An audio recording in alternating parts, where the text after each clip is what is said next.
김미경의 북드라마.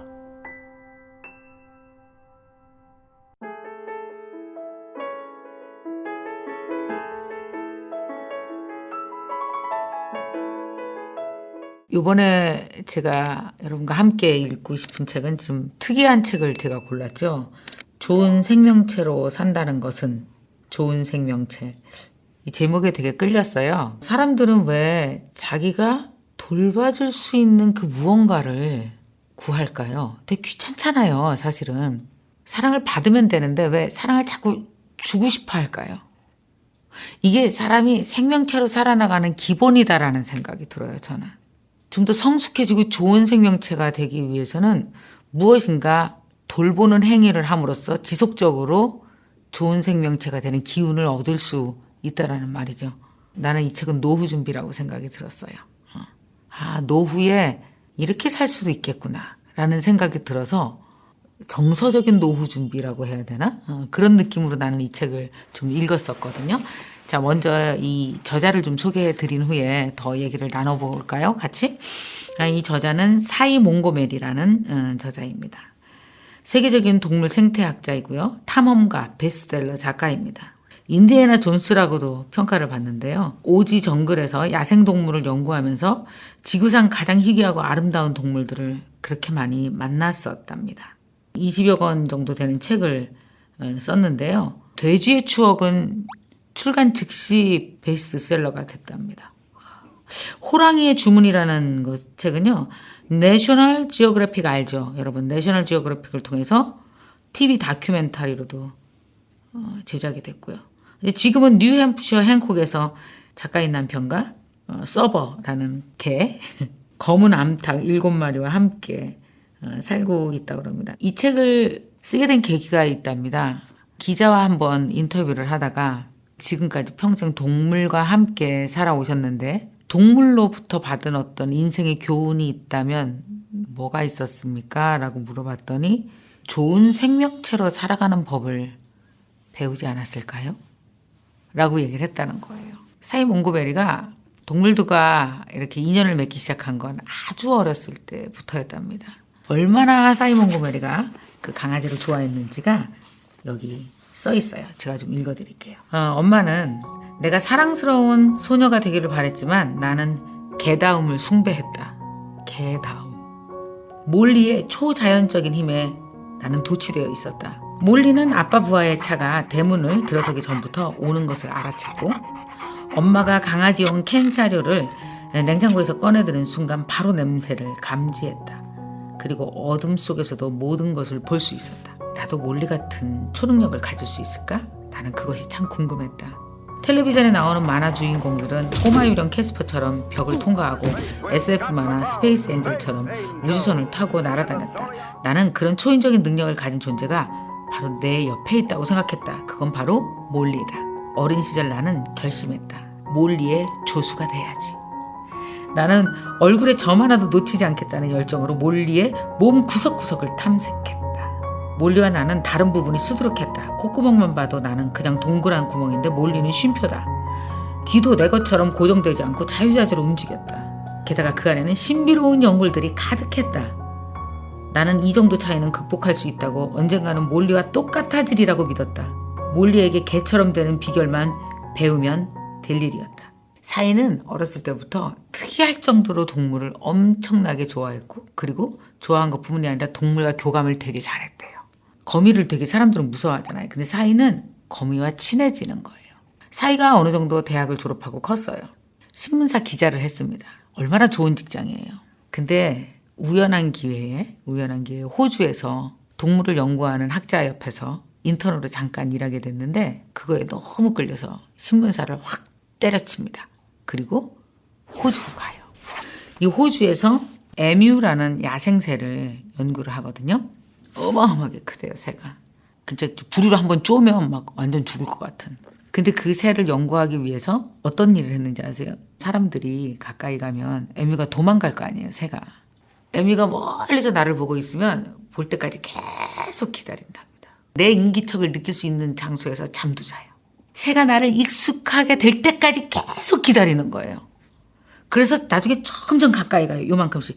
그러면 새가 되게 친한 줄 아는 거예요. 오랫동안. 그래서 아예 옆에서 거의 먹고 자면서 새를 연구를 하는. 그러니까 모든 동물들이 이렇게 돼야 하니까 나중에는 사자도 그런 식으로 돼야 하고. 그래서 정말 세계적인 동물 생태학자가 됐다라는 거는 뭐냐 하면요. 동물과 친해진 거예요. 그러니까 그 친해지는 방법을 너무나 잘 알고 있어요. 이 사이는 그렇게 동물 생태학자로 살기로 마음을 먹었는데 문제는 이제 부모님과의 갈등이었습니다. 동물에 대한 이야기도 있지만 그 사이에 가족에 대한 이야기도 좀 나오거든요. 부모님이 장군이잖아요. 그럴듯한 사윗감을 무남동녀니까 얻기를 바랬어요. 근데 생각해보세요. 이렇게 자연으로 떠들고 신문사 때려치고 호주에 가서 동물 연구하는 사람이 그럴듯한 사윗감을 할 리가 있어요? 자기랑 똑같은 사람이랑 결혼하려고 그러지? 그래서 똑같은 사람이랑 결혼을 했죠. 작가. 아버지가 어땠냐 하면 얼마나 화가 났는지 안 왔습니다. 결혼식장도. 너는 더 이상 내 딸이 아니면 완전 저주를 퍼붓는 편지를 쓴 거예요. 엄청 가난해갖고 막 코딱지만 한데갖고 막 시골에서 이러고 살고 그러니까 얼마나 속이 터졌겠어요. 아버지는 나중엔 폐암으로 돌아가셨는데 돌아가시는 순간까지 사인은 안 받답니다. 딸만 보고. 왜 사람들이 자연으로 가고 싶어 할까요? 아무런 조건 없이 자연이 우리를 받아주기 때문일 거예요. 은퇴했는지 생긴 게 얼마나 못생겼는지 뭐 돈이 얼마나 없는지 안 따지잖아요. 그리고 자연은 내가 돌봐주는 만큼 나를 사랑해 주잖아요. 상처받은 사람이 치유를 받을 수 있는 게 당연히 자연이라는 생각이 들어요. 되게 권위적인 부모한테 눌려있는 아이들일수록 자꾸 반려동물을 사달라고 할 겁니다. 이유가 뭔지 아시겠죠, 이제? 아무 조건 없이 나를 받아들여주는 산 사람이 필요한 거예요. 내가 사랑해주면 나를 그만큼 사랑해주는 사람이 필요한 거예요. 그래서 사이는 반려동물들을 연구하고 키우면서 가족으로부터 받지 못한 사랑을 받으면서 그걸 다 채우지 않았나 생각이 들어요. 되게 따뜻한 책입니다. 겨울에 한번 꼭 읽어봄직한 따뜻한 책. 사이는 여러 반려동물이 있었어요. 그 중에 하나는 되게 특이한 거는 300kg이 넘는 돼지도 길렀습니다. 사람들이 돼지는 6개월 되면 다 잡아먹어서요. 돼지 수명이 얼마인지 아는 사람이 없었대요. 결국 15년 이상을 살고 돼지가 죽었어요. 이번에는 돼지는 아니고요. 강아지 이야기입니다. 테스라는 강아지. 어느 6월 아침이었다. 우리가 일어나자 평소처럼 테스도 뒤따라 침대에서 폴짝 뛰어내렸다. 그리고 바닥에 서는가 싶더니 그대로 넘어졌다.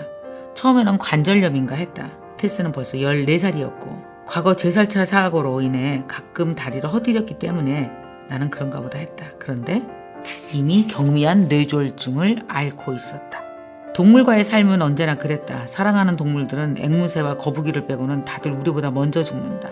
이러한 삶의 순리가 견딜 수 없이 슬펐다. 그러던 어느 날 테스가 원반을 잔디밭에 떨어뜨렸다. 하워드가 다시 주워오라고 했지만 테스는 말을 듣지 않았다.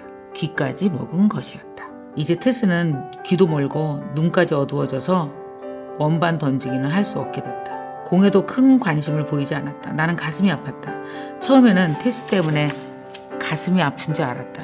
테스가 산을 오르고 들판에서 공과 원반을 잡으러 몇 시간이고 뛰어다녔던 순간을 무척 그리워할 거라고 생각했다. 하지만 잘못 생각하고 있었다. 나는 나 자신이 슬펐던 것이다. 어리고 힘이 넘쳤던 나날, 인간을 초월하는 청각, 어둠 속에서도 빛을 발하던 시력이 그리웠던 것은 바로 나였다. 테스의 초능력에 편승해서 여기저기 돌아다니던 그 시절이 그리웠던 것이다. 나는 너무나 슬펐지만 테스는 그렇지 않았다. 테스를 보면 그 아픈 와중에도 그녀가 얼마나 행복한지 나는 알 수가 있었다. 꼬리를 살랑살랑 흔들었다. 얼굴에 미소, 귀에 움직인 여유로운 몸짓 등 온몸이 만족감을 뿜어내고 있었다. 테스는 그저 무언가를 쫓거나 뛰고 싶지 않았을 뿐 그녀의 삶은 여전히 풍족하고 흥미로웠다. 테스는 어둡고 고요해진 세상을 담담히 받아들였다. 그리고 걱정하지 않았다. 이 적막한 암흑 세상을 잘 헤쳐나가게 도와줄 사람이 옆에 있다는 걸 알고 있었기 때문이다. 우리가 사는 동안 반려동물을 먼저 보내게 되죠. 반려동물에게서 우리 청춘의 봄, 여름, 가을, 겨울, 노년까지 보듯이 동물에게서도 보게 되잖아요. 근데 나를 돌봐줄 수 있는, 나를 지켜봐주는 단 한 사람만 있으면 행복하게 눈을 감는 거를 보면서 좋은 생명체로 살아가는 데 있어서는 그렇게 많은 것이 필요한 것이 아니로구나 라는 거를 깨닫게 되는 것 같아요. 사이 몽고메리도 이 책에서 그런 얘기를 합니다. 배울 준비가 돼 있으면 스승은 저절로 나타난다. 그러니까 이 모든 동물들이 사이 몽고메리에게는 스승이었던 거고요. 아주 작은 것에 어떻게 기뻐하고 행복하게 살아가는지 등을 배운 것 같아요. 사람들은 되게 성공지향적, 성취지향적으로 하루를 보내고 살아가게 됩니다. 명함 교환하고 뭐 난 이런 사람이다 얘기하고 뭐 돈도 벌고 막 이러는 거 있잖아요. 다들 하잖아요. 직장 다니면서. 근데 이 생명 중심적인 생활은 아무것도 없는 것 같은 거예요. 뭔가 텅 빈 것 같고 다 잃은 것 같고. 그래서 저는 이 두 가지의 삶의 균형이 좀 있어야 되지 않을까라는 생각이 많이 들어요. 그러니까 생명체 중심적인 삶이라는 게 내가 여기다 적어놨는데요. 사이 몽고메리가 사는 방식이 되게 간단합니다. 이렇게 살아요. 먹고, 자고, 놀고, 책 읽고, 사랑하고, 사랑받고, 돌봐주고, 돌봄을 받고. 여러분 이것만 해도 바쁘지 않을까요? 하루가? 여기에 이제 뭐가 껴요? 하루 3끼가 껴요. 그리고 이제 산책도 끼고 나이 들어서 반려동물 하나와 자연과 함께 살아간다라는 것이 그게 너무 심심하지 않을까 싶지만 아까 제가 얘기한 먹고 자고 놀고 책 읽고 사랑하고 돌봐주고 이것만 하더라도 얼마나 하루가 풍요롭게 자리 잡을 수 있을까? 이거는 이런 삶이 얼마나 풍요롭고 가치 있는 삶인지에 대해서 우리가 한 번은 이 책을 통해서 상상해 볼 수 있겠구나. 저는 이 책을 통해서 그걸 상상해 봤거든요. 그래서 제가 그런 생각을 다 했어요. 나중에 반려동물을 길러야겠다.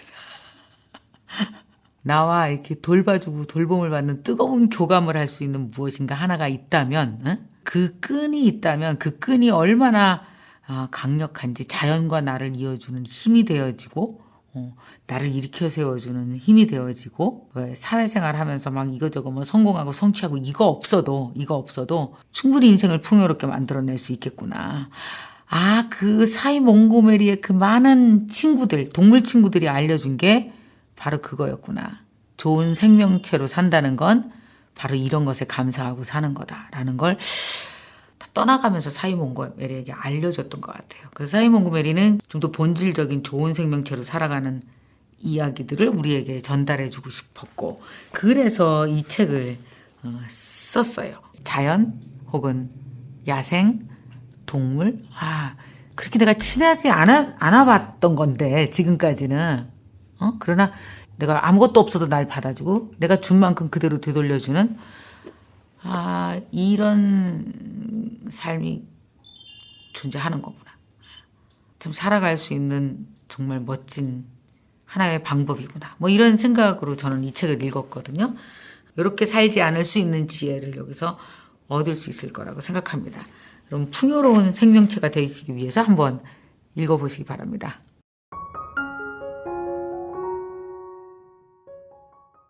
그 어떤 동물일 수도 있고요. 혹은 뭐 자연일 수도 있고요. 어쨌든 인간 생명체 말고요. 다른 생명체요. 다른 생명체와 서로 사랑을 주고받은 일들이 있으십니까? 그걸 좀 적어보셨으면 좋겠어요. 사이 몽고메리가 돼서 적어보세요. 나는 뭘 배웠는지. 저처럼 그런 경험이 없다면 나는 그런 동물을 키워본 적이 없거든요. 만약에 없다면 나는 나중에 이런 반려동물을 통해서 이런 관계를 맺었으면 좋겠어 라는 것도 괜찮을 것 같아요. 이런 두 가지 관점에서 여러분 한번 생각해 보시기 바랍니다. 지금까지 키워봤던 반려동물 중에서 나에게 가장 영향을 끼친 너무 내가 사랑했던 반려동물 그 종류와 이름도 좀 적어주세요.